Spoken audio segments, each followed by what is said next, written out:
আসসালামু আলাইকুম ভিউয়ার্স, আমি ইয়াসিন ব্লগের পক্ষ থেকে সবাইকে জানাই শুভেচ্ছা এবং অভিনন্দন। সুপ্রিয় দর্শক শ্রোতা, আজকে আপনাদেরকে যে ভিডিওটা নিয়ে আসছে সেই ভিডিওটা হচ্ছে দেশ রক্ষা হলো না বিচারপতি মানিক মিয়ার। জানেন যে তিনি আমাদের বাংলাদেশের একজন সাবেক বিচারপতি ছিলেন, কিন্তু আজকে তার কি অবস্থা, করুণ অবস্থা আপনারা দেখুন। কারণ তিনি ইন্ডিয়ায় পালাতে গিয়ে আবার ধরা পড়েছে। হ্যাঁ, তার মুখ থেকে শোনাবো আপনাদের ওনার কাহিনী। তো তার আগে কিছু বলতেই হয়, কারণ কিছুদিন আগেও একজন সাংবাদিকের সাথে ওনার বিতর্ক। হ্যাঁ, কারণ উনি রাজাকার, উনি মুক্তিযোদ্ধাদের পক্ষে নিয়ে সবসময় কথা বলেন, কিন্তু ওনার মুক্তিযোদ্ধার পেছনে এত পরিমাণে ইতিহাস উনি রচনা করেছে, হ্যাঁ, যে তার আজকে এই অবস্থা, এই পরিণতি, কি একটা অবস্থা আপনারা দেখুন। চলুন কথা না বাড়িয়ে ভিডিওটা দেখি। আপনার বাড়ি কোথায়? বাড়ি মুন্সিগঞ্জ। নাম জিজ্ঞেস করেন।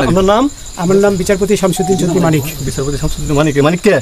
হাইকোর্টের যেটা কয়েকদিন আগে একটা উপস্থাপন করছো চ্যানেল আইতে, সেই মানিক কে? চ্যানেল আইতে, হ্যাঁ, সেই মানিক নাম হলো বিচারপতি মানিক, বাড়ি মুন্সিগঞ্জ। আপনার পিতার নাম? পিতার নাম মরহুম আব্দুল হাকিম চৌধুরী। গুড। জি, আপনি ইন্ডিয়া পালাইতেছেন কেন বলেন? ভয়ে পালাইতেছি। কার বয়ে? আর প্রশাসনের ভয়ে। প্রশাসনের বয়ে? ওই একটা মেয়ে বলছিলেন যে ইয়ের বাচ্চা দীপ্তি চৌধুরী, ওইটা আমি খবর চাইছি। নামটা বলি আপনাকে। আমি তো কত রুগী নেই, মিডিয়াতে তো খুব সুন্দর। আচ্ছা শোনেন,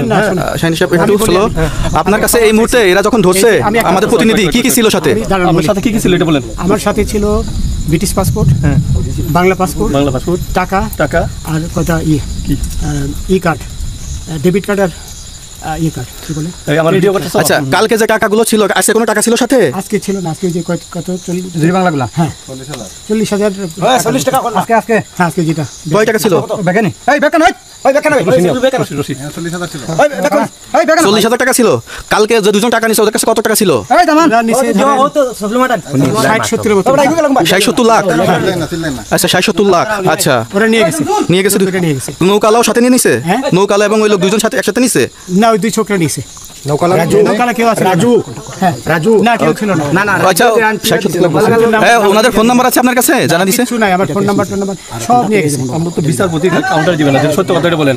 আপনি কত টাকা কন্টাক্টে আসছেন? আমি 15,000 টাকা ওদের বলছিলাম, ওইটা আমি দিছি, কিন্তু পরে দুই ছেলে আমার মাইরা ধইরা। এই মাইটা কোন জায়গায় মারছে ভাইয়া? বর্ডারে আনিয়ে মারছে না ভিতরে? তারের ভিতরে, ইন্ডিয়ার ভিতরে। আমরা তো ইয়ের নামে, আমাদের বাংলাদেশের অনেকের নামে আমরা অনেক অন্যায় করছেন, জুলুম করছেন, এটা সঠিক? আমি জুলুম করি নাই। আচ্ছা, এগুলো আইন প্রক্রিয়া চলবে, এগুলো আমরা কিছু কথা বলতে পারি না, চলেন যাই। হিসাবে আচ্ছা, বাকি যা জিজ্ঞাসা করার আমাদের ঊর্ধ্বতন জিজ্ঞাসা করবে, আমরা যাই। সুপ্রিয় দর্শক শ্রোতা, আপনারা ভিডিওটা দেখলেন। ভিডিওটা ভালো লাগলে একটা লাইক এবং কমেন্ট করবেন, আর নিত্য নতুন ভিডিও পাওয়ার জন্য আমার চ্যানেলটা সাবস্ক্রাইব করে পাশে থাকবেন। ধন্যবাদ সবাইকে। আসসালামু আলাইকুম।